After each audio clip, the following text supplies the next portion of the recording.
Olá pessoal, aqui é novamente o professor Wellington e nós vamos dar um início e meio que já uma revisão para projetos de eletromecânica na parte de eletricidade.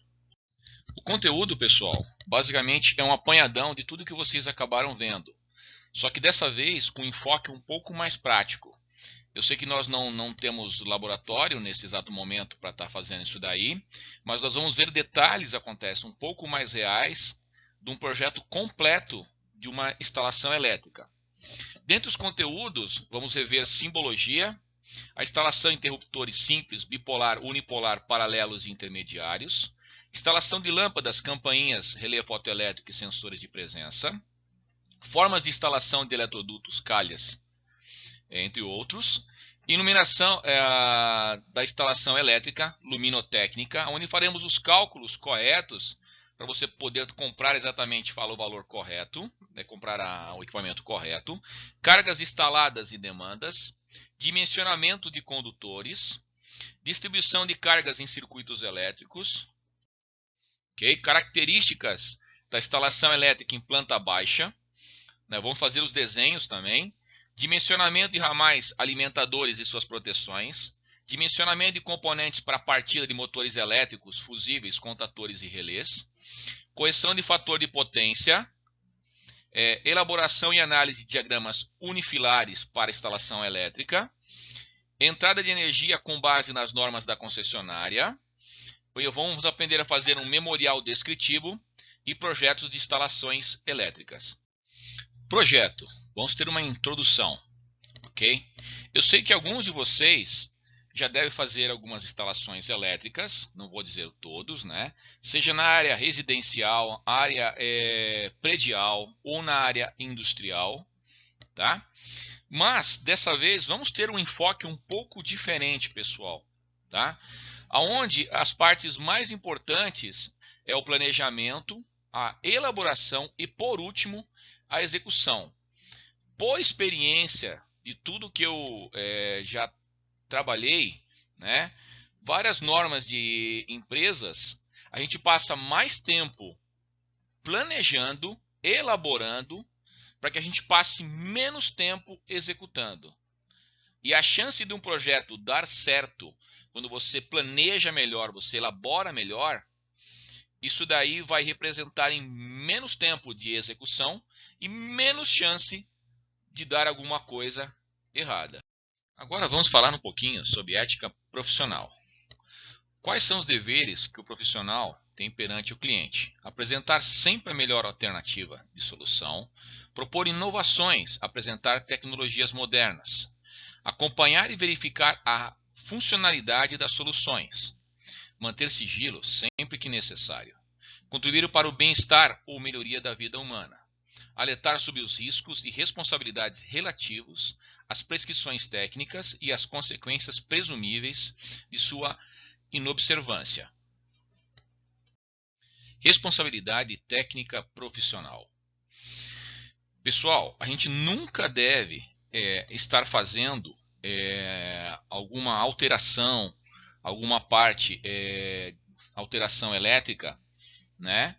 Sem que literalmente a gente tenha o seu projeto registrado dentro do CREA, e o CREA por muitas vezes consegue descobrir quando você está fazendo uma determinada alteração, né?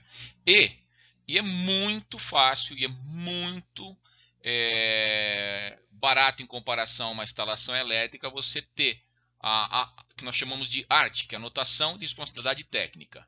Tá? Então compensa literalmente você ter isso daí. O que custa um pouco mais caro?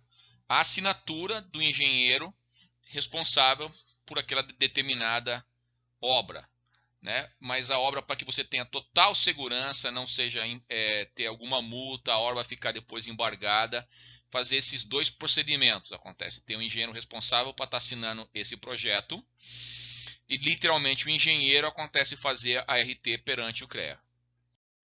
Competência profissional. Os profissionais que vão fazer esse tipo de obra não faz muito sentido eu chamar um engenheiro mecânico para fazer uma instalação elétrica. Então temos que pensar em pessoas da área. Então são engenheiros eletricistas, né?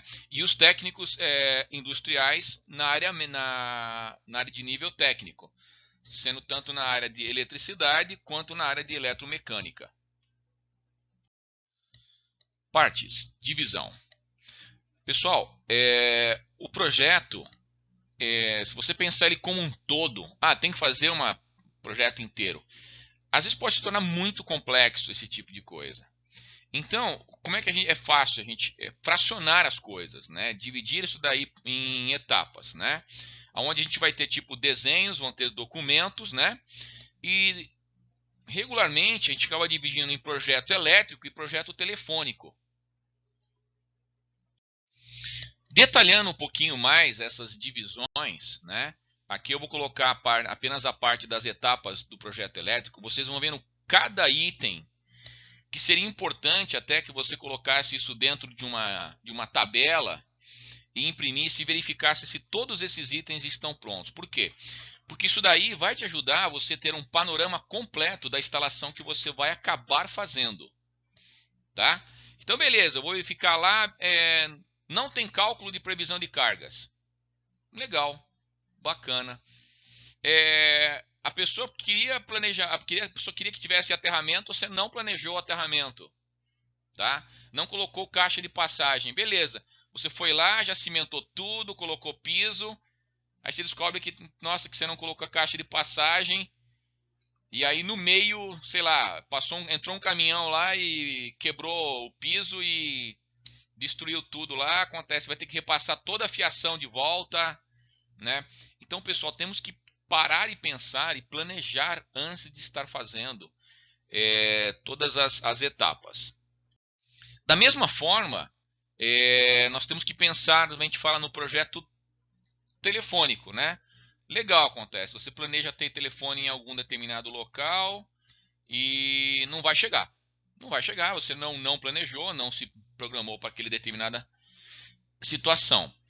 O que mais ou menos eu gosto de dizer acontece, quando você está nessa etapa de planejamento, eu considero que o custo ele é praticamente, não vou dizer que é zero, mas é quase zero. Tá?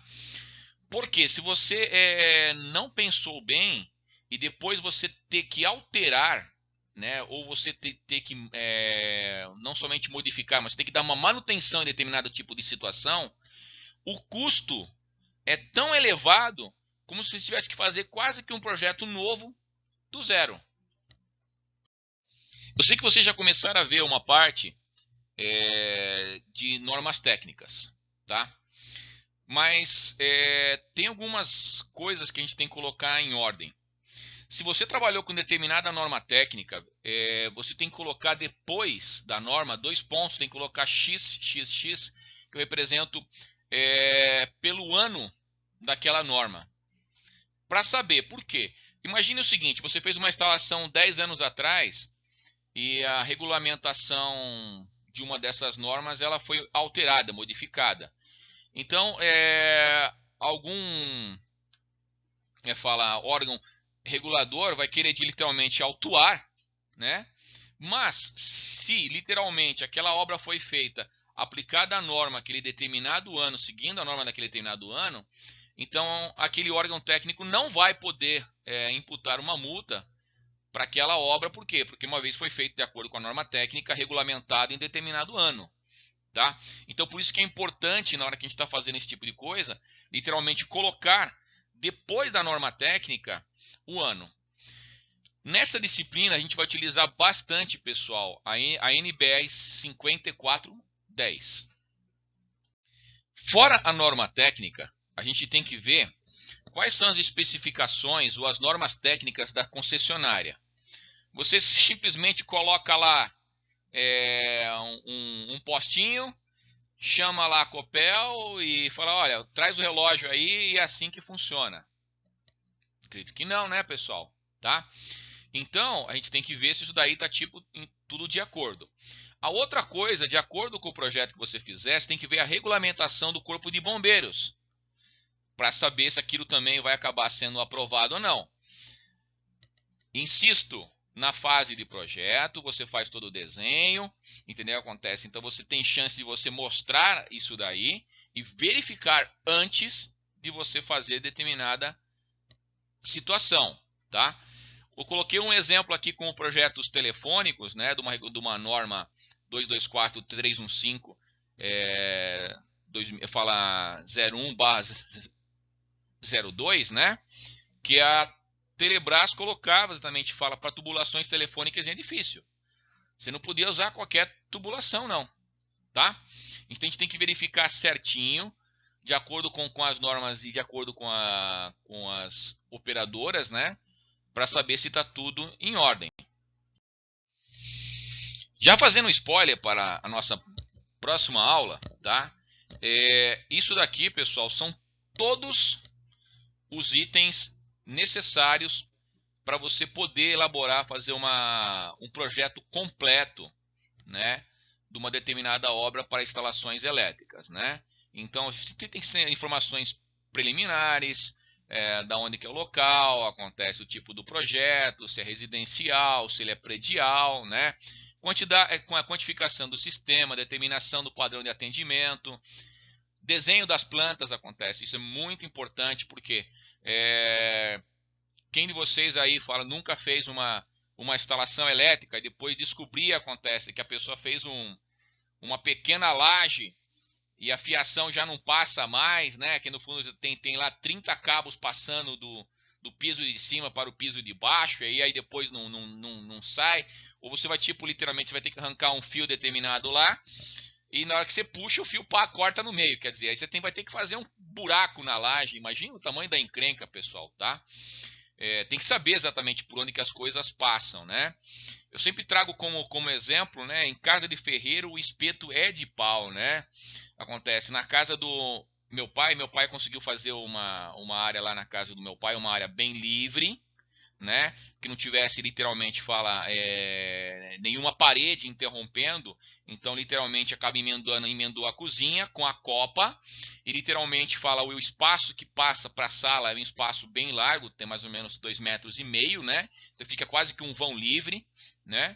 E o eletricista que fez toda a parte lá pro meu pai tinha um nome super bonito, se chama Arquimedes, né? No fundo, você considerando tipo uma homenagem, né? Muito, muito bonita. Quer dizer, você imagina que o cara é um cara super inteligente. Aí quando meu pai tentou colocar um telefone sem fio, né? E com essa área livre, pessoal, sem parede, ok? Tá certo? Então meu pai descobriu que meu pai se afastasse mais do que 3 ou 4 metros da base do telefone sem fio, causava uma interferência imensa, né? E aí meu pai quis literalmente trocar um local e colocar um ventilador de teto, teve que passar ia ter que passar uma nova fiação. Quando meu pai olha o duto não passa mais nenhum fio, né? E eu acabei apelidando literalmente o senhor Arquimedes. Eu chamei ele de Arquimedes, né, pessoal, tá? Porque no fundo, né, é erro de planejamento. Passa fio para tudo quanto é lado, o fio vai e volta, né? Os dutos não planejou muito bem os dutos, por questão de dimensionamento, questão de idas e voltas, né? Ficou terrível, tá? Quadro de previsão de cargas, né? Temos que colocar certinho, dividir essas cargas, né? Adianta que você coloca lá um disjuntor, né? E aí você liga tudo junto, você liga forno elétrico, micro-ondas e geladeira, tudo no mesmo quadro, né? É bem tipo bacana. O micro-ondas não é, e o forno elétrico também não é de uso, normalmente fala o tempo inteiro. Mas, e se você ligar os três ao mesmo tempo? Ou aquele famoso, né, chuveiro, né? A pessoa tomando um banho num chuveiro na sua casa, se alguém ligar o micro-ondas, cai disjuntor, né? Bem bacana esse tipo de coisa, né? Elaboração dos detalhes construtivos, memorial descritivo, tá? A gente vai aprender como é que a gente faz um memorial descritivo. Eu tenho alguns exemplos. Memorial de cálculo, elaboração de especificações técnicas, elaboração da lista de material, a ART, né? Ou a arte, né? Análise da concessionária, revisão do projeto e o termo técnico.